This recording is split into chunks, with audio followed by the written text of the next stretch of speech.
You ask Tiger to calculate. This deals with linear inequalities with one unknown. The final result is y smaller than 7. Let's solve it step by step. Isolate the y. Divide both sides by 3.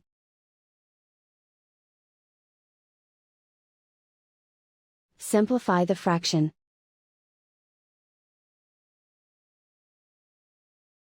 Find the greatest common factor of the numerator and denominator.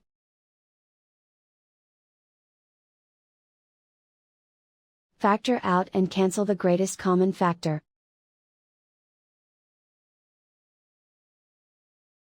Plot the solution on a coordinate grid. And so the final result is y smaller than 7.